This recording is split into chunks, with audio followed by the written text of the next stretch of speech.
अस्सलाम वालेकुम। मेरा नाम डॉक्टर अमान ला है और आज मैं आपको बताऊंगा कि मेमोरी किस तरह से इम्प्रूव कर सकते हैं। स्पेशली ये स्टूडेंट्स के लिए बहुत ही हेल्पफुल होने वाली है वीडियो, बिकॉज़ स्टूडेंट्स अपने एजुकेशन लेवल पे, अपने स्कूल लेवल पे बहुत ज़्यादा ही स्ट्रगल करते हैं चीज़ों को मेमोराइज़ करने में।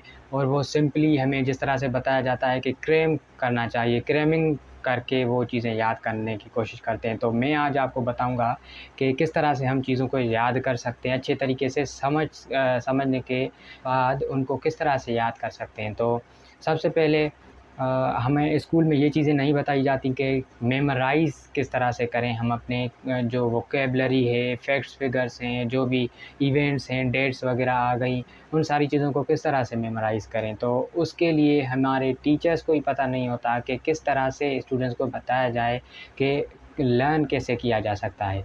तो उसके लिए मैं आपको आज बताऊंगा कि किस तरह से हमें लर्न करना चाहिए, हमारा ब्रेन किस तरह से चीज़ों को ज़्यादा मेमोराइज़ करता है। तो स्पेशली ये चीज़ें सुनने को मिलती हैं कि कुछ स्टूडेंट्स ज़्यादा टैलेंटेड होते हैं, कुछ स्टूडेंट्स इतने टैलेंटेड नहीं होते। तो ऐसा कुछ भी नहीं होता, सारे स्टूडेंट्स टैलेंटेड हो सकते हैं, वो इंटेलिजेंट भी हो सकते हैं। सिर्फ़ उन्हें ये चीज़ें सिखाई जाएँ कि किस तरह से पढ़ा जाता है। Learning how to learn is the most important, जो कि हम अपने स्टूडेंट्स को बता सकते हैं। तो जो चीज़ें मैंने सीखी after reading 5 books of memorisation, brain working, cognition, और उसके अलावा हज़ारों आर्टिकल मैंने अभी तक पढ़ चुका हूँ मैं। बहुत सारे रिसर्च पेपर्स पढ़ चुका हूँ मैं ब्रेन पे।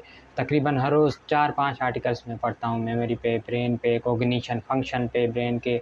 तो उन सारों का जो क्रक्स होगा मैं वो आपको बताऊँगा।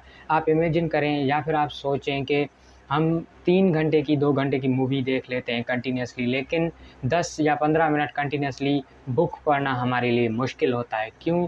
क्योंकि मूवी में जो चीज़ें हम देखते हैं उनको बहुत ही ज़्यादा क्रिएटिव वे से प्रेज़ेंट किया जाता है। हालाँकि हम जो बुक पढ़ते हैं उस पे सिंपली टेक्स्ट हमें दिखाई जाती है, वो सिंपल टेक्स्ट होती है जिसको पढ़ना बहुत मुश्किल लगता है हमें। तो मूवी देखना आसान है एज़ कम्पेयर टू उस बुक को पढ़ने के लिए। क्यों? क्योंकि हमारा ब्रेन ही इस तरह से बनाया गया है कि वो जितनी क्रिएटिव चीज़ें देखेगा उतना ज़्यादा उनको याद करेगा। तो बुक में तो सिंपल ऐसी कोई क्रिएटिविटी नहीं है, तो किस तरह से हम बुक्स को कन्वर्ट कर सकते हैं क्रिएटिव आइडियाज़ में? तो उसके लिए मेथड है नेमोनिक मेथड। नेमोनिक एक ऐसा मेथड है जिसमें आप किसी भी चीज़ को याद करने के लिए बहुत ही आसानी से उसका कोई भी रूट वर्ड निकालें और उसको लिंक कर दें दूसरी चीज़ से। इन दिस वे नेमोनिक्स से हम चीज़ों को याद कर सकते हैं, नेमोनिक को मद्देनज़र रखते हुए। तो द सेकंड थिंग जो कि मैं आपको बताऊंगा वो है माइंड मैपिंग। अब माइंड मैपिंग एक ऐसा मेथड है जिसमें हम सेंट्रल आइडिया को, लेट्स सपोज़ अगर हिस्ट्री ऑफ पाकिस्तान देख लेते हैं तो हम पाकिस्तान को बीच में रखेंगे एज अ हिस्टोरिकल पर्सपेक्टिव उसको देखने के लिए। फिर उसके सेंट्रल आइडिया से हम ब्रांचेस निकालने की कोशिश करेंगे। जिस तरह के पाकिस्तान में जो मूवमेंट्स थी उनकी अलग ब्रांच निकालेंगे, पाकिस्तान के जो जोग्राफिकल हिस्ट्री थी उसकी अलग हम ब्रांच निकालेंगे, फिर पाकिस्तान में कौन कौन से गवर्नमेंट्स आई उनकी अलग ब्रांचेस निकालेंगे। तो इस तरह से हम कोई भी चीज़, कोई भी सब्जेक्ट पढ़ने के लिए हमें माइंड मैप का यूज़ करना होगा, जिसमें सेंट्रल आइडिया, फिर उससे ब्रांचेस, फिर उससे सब ब्रांचेस निकलेंगी। तो इस तरह से एक हायरार्की क्रिएट होती है, और जितना आप उनको क्रिएटिव बनाएंगे, आप ड्रॉ करेंगे, तो उतनी ही ज़्यादा अच्छे तरीके से आपको चीज़ें याद हो सकती हैं।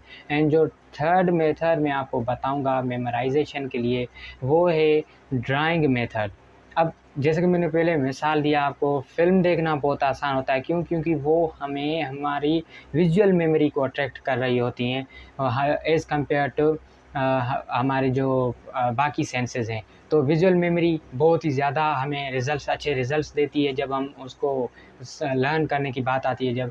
तो अगर आप कोई भी टॉपिक पढ़ेंगे और उसको पेपर पे ड्रॉ करेंगे तो there will be high chances कि आप उसको जल्दी मेमोराइज़ कर सको एज़ कम्पेयर टू सिंपली उसको पढ़ने से। अगर आप बायोलॉजी वगैरह पढ़ रहे हैं, केमिस्ट्री पढ़ रहे हैं, तो आप कोशिश करें ड्रॉ करें उनको। बायोलॉजिकल आपने कोई भी स्ट्रक्चर पढ़ लिया, आपने फोटोसिंथेसिस पढ़ ली, तो आप उसके जो साइकिल्स हैं उनको ड्रॉ कर दें। आपने कोई साइकिल पढ़ ली, सेल साइकिल पढ़ ली, तो उसको ड्रॉ करें। आपने कोई बायोलॉजिकल प्रोसेस पढ़ा, उसको आप ड्रॉ करें। पेपर पे जितना आप ड्रॉ करेंगे उतना ही अच्छा आपको ज़्यादा याद होगा और आप अपने एग्ज़ाम्स में अच्छी मार्क्स ला सकते हैं। तो मेमोरी बहुत ही ब्यूटीफुली वर्क कर सकती है अगर आप उसको सही तरीके से यूज़ करें। तो मैंने आपको बताया, सबसे पहले आप नेमोनिक मेथड यूज़ करें, जिसमें आप उसके उन वर्ड्स के रूट वर्ड्स को निकालें, उन सेंटेंसेस के रूट वर्ड्स को, और फिर उनसे रिलेटेड कोई दूसरी चीज़, इन्फॉर्मेशन, फ़नी चीज़ ऐड कर दें।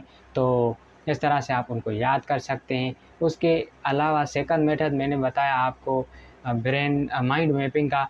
तो उसमें आप कोई भी सेंट्रल आइडिया रखेंगे, उसके ब्रांचेज़ निकालेंगे, सब ब्रांचेज़ निकालेंगे, उसकी सब ब्रांचेज़ की भी सब ब्रांचेज़ निकालने की कोशिश करेंगे, तो वो एक हायरार्की बन जाएगी और आप आसानी से याद कर पाओगे। और जो थर्ड मेथड मैंने बताया आपको, वो था ड्रॉ करने वाला मेथड।